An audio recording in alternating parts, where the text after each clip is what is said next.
जुग सहस्त्र जो जन पर भानु, लील्योताहि मधुर फल जानू।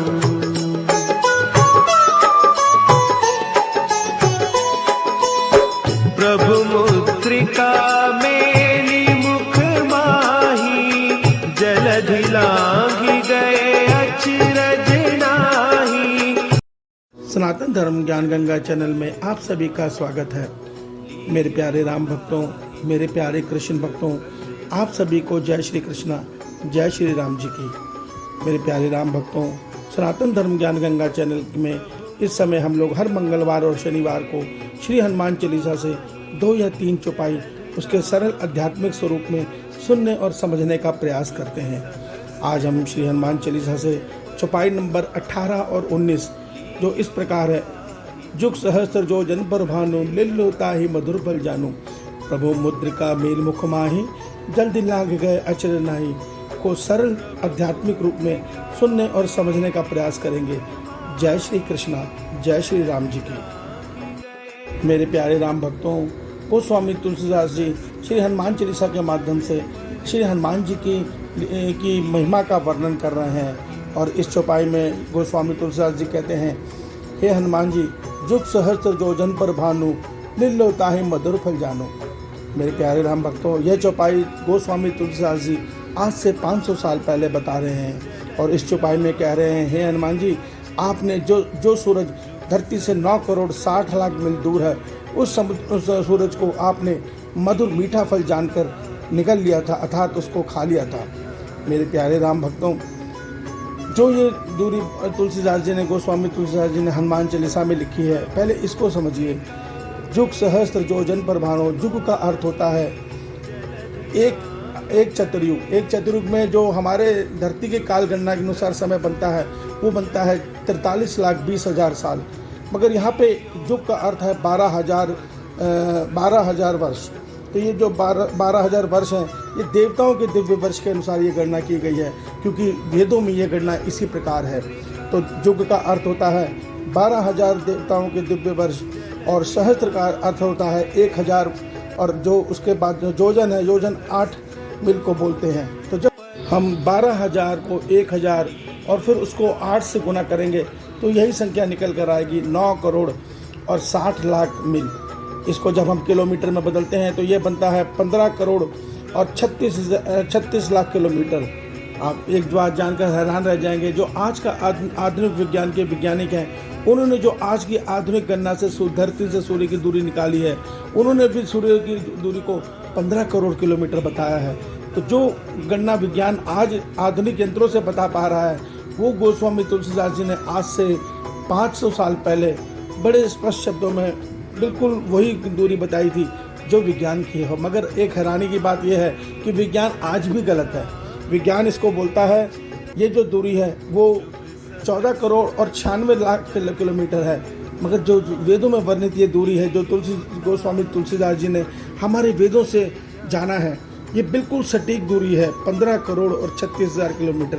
इतना ही नहीं मेरे प्यारे राम भक्तों, हमारे वेदों में सूर्य की परिधि का भी जिक्र है, और सूर्य की परिधि बिल्कुल एग्जैक्ट लिखी है, जो विज्ञान आज भी सही नहीं बता पाता।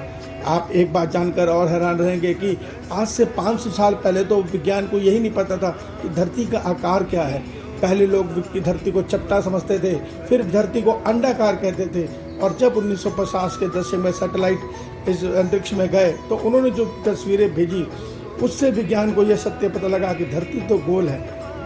और एक बात सत्य समझिए, रामायण काल में वाल्मीकि जी ने जो ग्रहों की गणना की है वो बिल्कुल सटीक है, अर्थात उस समय भी हमारे ऋषियों को हमारे तारामंडल का, हमारे सौर मंडल का, एक एक ग्रहों की गति का, चंद्रमा के, नक्षत्र की गतियों का पूरा ज्ञान था।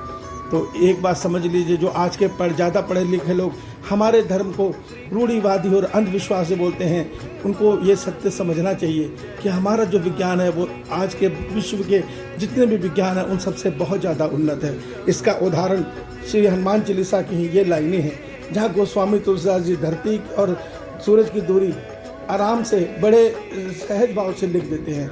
अगली लाइन में गोस्वामी तुलसीदास जी लिखते हैं, प्रभु मुद्रिका मेल मुख माही, जल्दी लांग गए अचर नाही, अर्थात इसमें कोई अचरज की बात नहीं है हनुमान जी की। जब श्री राम जी ने आपको अपनी मुद्रिका दी कि आप अभी तक सीता जी से नहीं मिले हैं, माँ सीता जी से, आपको वो नहीं पहचान पाएंगी, इसलिए आप उनको मेरी पहचाने के लिए ये अंगूठी दिखा देना।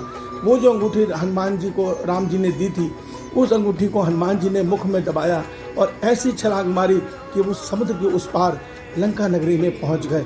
तो तुलसीदास जी कहते हैं इसमें किसी को अचरज करने की जरूरत नहीं है। ये हनुमान जी के लिए कोई बड़ी बात नहीं है। जो हनुमान जी अपने बचपन में सूर्यदेव को, जो सूर्यदेव यहाँ से करोड़ों किलोमीटर दूर हैं, उनको एक मीठा फल समझ कर निकल लेते हैं, उन हनुमान जी के लिए क्या मुश्किल है।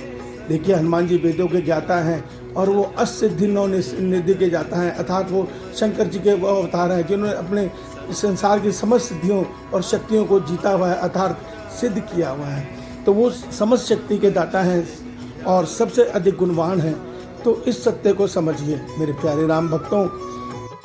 आज हम पर क्षणिक भी शारीरिक संकट आते हैं या कोई आर्थिक संकट आते हैं या कोई भूत पिशाच का संकट आता है, तो हम हनुमान चालीसा पढ़ते हैं, हनुमान जी से हाथ जोड़कर उसको दूर करने की विनती करते हैं। और विश्वास मानिए जब हम दिल से करते हैं तो हनुमान जी हमारी सहायता भी करते हैं, क्योंकि वो राम जी की आज्ञा का पालन कर रहे हैं। राम जी ने ही उन्हें कहा है कि कलयुग के अंत तक तुम कलयुग में होने वाले कष्टों से मेरे भक्तों को दूर रखना, तो उसी का पालन हनुमान जी करते हैं। मगर एक सत्य समझ लीजिए, आज कलयुग में हम मनुष्य रजस और तमस गुण के अधीन हैं और हमें परमात्मा की भक्ति का अधिकार नहीं है, क्योंकि जब मनुष्य का मन विषय भोगों में फंस जाता है तो वो लाख चाहकर भी श्री राम जी में, श्री कृष्ण जी में अपने प्रेम भरे स्वरूप को नहीं लगा पाता। वो देवी देवताओं में तो लगा लेता है, हनुमान जी में तो लगा लेता है, मगर परमात्मा में उसका मन लगने की इजाज़त प्रकृति नहीं देती, क्योंकि परमात्मा माया से परे हैं। तो ऐसे में हनुमान जी हमारी सहायता कर सकते हैं। तो मैं आप सबसे हाथ जोड़ के विनती करता हूँ, जो आप हनुमान जी से ये विनती करते हो, हे हनुमान जी मेरे शरीर के कष्ट हर लो, हे हनुमान जी मेरे इस दुख को हर लो, वो उसकी बजाय हनुमान जी से कहिए, हे हनुमान जी सबसे बड़ा संकट मेरी जीवात्मा के साथ है, मैं अब तक प्रभु में प्रेम नहीं लगा पा रहा और मेरा मन जन्म जन्मांतर से विषयों में भटक रहा है। आपसे विनती है कि मेरे को राम भक्ति का दान दीजिए, मुझे श्री राम जी की वो भक्ति प्रदान कीजिए जिससे मेरा मन विषयों से हटकर श्री राम प्रेम में निष्काम रूप से जुड़ जाए। विश्वास मानिए हनुमान जी में वो शक्ति है जो भक्ति राम जी की हम जन्म जन्मांतर तक नहीं पा सकते, क्योंकि हमारे पाप वहाँ तक हमें पहुँचने नहीं देंगे। वो भक्ति हनुमान जी हमें उसी क्षण दिला सकते हैं, इसी जन्म में दिला सकते हैं। इस सत्य को समझिए और हनुमान जी के श्री चरणों में आज से अभी से यह प्रार्थना कीजिए, हे हनुमान जी अब हम जन्म जन्मांतर से भटक रहे हैं, हमारा भी प्रेम मेरे श्री राम जी से जोड़ दीजिए। आपको श्री राम जी का वास्ता। जय श्री राम जी की। ईश्वर आप सबका कल्याण।